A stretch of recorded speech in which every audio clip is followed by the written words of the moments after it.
What's the point of a husband who won't stand up for his wife? My daughter was being bullied by her mother-in-law, and her husband, my son-in-law, wouldn't even defend her. Instead, he said, "Mother-in-law, this is just part of her education as a wife. If you don't like it, take her back home." So I did just that. I brought my daughter back home with me. I'm a 50-year-old woman named Susie. I live with my only daughter, Maureen. My husband passed away in a car accident when I was young, and Maureen was in kindergarten. Since then, I've raised her on my own. I won't lie. It's been tough. I'm sure there were many days when she felt lonely or upset. But she graduated high school, then went on to college. After college, she got a job and became a working adult. Maureen works for a well-established local company that runs various businesses like a bakery, a pharmacy, and real estate. It's a solid company. About a year ago, after working there for 3 years, Maureen told me she had a boyfriend. He was a polite and quiet young man, a sales rep from one of their clients. I was hopeful that he would be a good match for my outgoing daughter, Maureen. "Mom, I've decided to marry Ricky." She told me this with a smile about 3 months ago. I was thrilled that she had finally found happiness and celebrated grandly. We went all out for the wedding and the housewarming. At first, Maureen seemed ecstatic.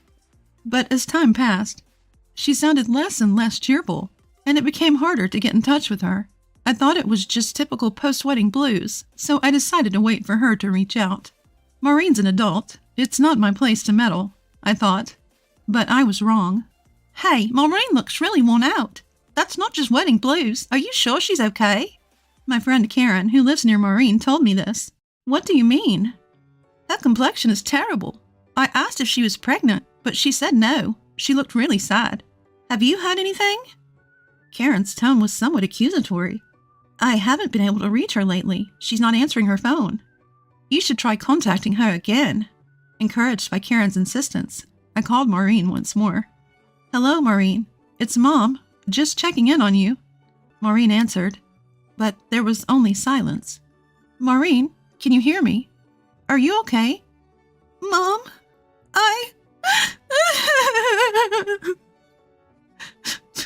Maureen broke down crying on the phone. "Maureen, are you okay?" "Mom, I'm not okay." Hearing that Maureen wasn't doing well, I regretted not visiting her sooner. I've been so wrapped up in work that I've neglected her. But Maureen always put on a brave face for me, always cheerful. Now she's in tears, saying she's not okay. I held back my emotions and rushed to Maureen's side. "Maureen, Mom's here." "Mom, When I saw Maureen, she looked worn out, a shadow of herself from just a few months ago. "What happened to you?" I hugged Maureen and rubbed her back. Seemingly relieved, Maureen began to speak through her tears and sobs. "Ricky's parents are bullying me. They say I'm uncivilized because I was raised by a single mom, so they're disciplining me." I looked at Maureen's hands. Her once beautiful fingertips were now cracked and sore. "This is terrible." "They tell me to wash dishes with cold water to save hot water. They even tell me to hand wash clothes before using the washing machine." "What?" Apparently, her mother-in-law insists that Maureen hand wash her clothes as a pre-wash. "And I have to mop the floor every morning." Fuming, Maureen added, "What hurts the most is when they badmouth you, Mom."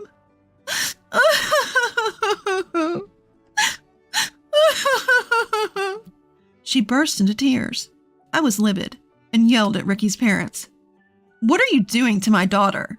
Ricky's parents came out from the living room. "What's going on?" "Who do you think you are, making a scene in our home?" "You're bullying my daughter under the guise of discipline." They retorted, "This is why we can't deal with women from single-parent homes." "We're just disciplining an uncivilized girl. Your attitude is unacceptable." They began to mock us. "What's going on?" Ricky came out after hearing the commotion. "Ricky, your wife is so flawed that we're disciplining her, and her unreasonable mother is making a fuss." Ricky's mom reported to him as if tattling. I confronted Ricky. "If you're her husband, don't just stand there. Help Maureen." "You're misunderstanding. Maureen is failing as a wife. My parents are just trying to make her presentable." Ricky arrogantly defended his parents. "You're a failure as a husband. If you can't protect your own wife, stop this nonsense." I was furious and lunged at Ricky. Ricky retorted, "You're taking advantage of my parents' kindness. I did you a favor by marrying a woman from a single-parent home. If you have a problem, Take her back with you." With that, he shook off my hand. I lost my balance and fell at the entrance. "Mom, are you okay?" Maureen rushed to my side. "I'm fine, Maureen. You don't need to stay here any longer. Get a divorce." When I urged Maureen to divorce, she weakly nodded. "Okay, I understand." As we were about to leave, Ricky's parents sneered. "You're probably going back to some rundown apartment. Feel free to come back any time." "Yeah, but only if you apologize deeply." Ricky's parents took turns mocking us. I quickly retorted, "You're the ones who don't get it. This house isn't yours. Don't get it twisted." "What are you talking about? This house was inherited by Maureen from her grandfather, right? What's hers is mine." Ricky insisted it was his, refusing to listen. Actually, inherited property doesn't automatically become the spouse's. That's the law. I pulled out a piece of paper from my bag and showed it to them. It was a copy of the land registry for the house, proving that I was the legal owner. My father, Maureen's grandfather, left this house to me, not directly to Maureen. I've been the one paying the taxes. Ricky and his parents were dumbfounded. I calmly explained that I had gifted them the house as a wedding present, free of rent and taxes. "What? I've never heard about this, Ricky." "I don't know. She's probably bluffing." Ricky and his parents refused to believe us. "Listen, you have no right to live here. If you understand, leave." Despite my declaration, they remained defiant. "That's your problem. We're staying. You're the one who should leave." "Fine. I'll see you in court," I said, taking Maureen with me as we left the house. As we exited, I noticed neighbors gathered, whispering among themselves after hearing the commotion. Among them was my friend Karen. "Are you okay?" "Sorry for causing a scene." Karen looked concerned. "I'll explain everything later," I said, hugging Maureen as we left. After that, Ricky and his family tried to continue living in the house, but word had spread in the neighborhood. People had noticed Maureen's declining health since her marriage. When it became known that they had bullied Maureen, tried to kick her out, and even attempted to take over the house, they were shunned as a disgraceful family. Living in a small town, word travels fast.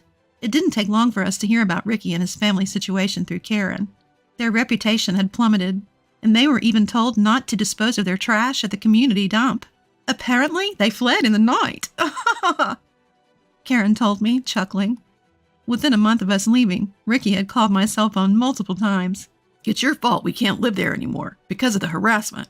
Apologize now." "I'm not sure what you're talking about." I brushed him off. "Apologize to us, and we'll clear up the misunderstanding with the neighbors. Then we'll forgive you." He still seemed to think they'd done nothing wrong. I was so disgusted that I hung up. A week after the calls, Ricky and his family showed up at my house unannounced.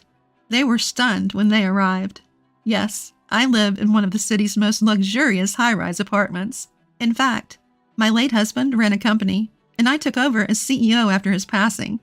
Working hard for Maureen's sake, the company grew, and now I can afford to live in a high-rise.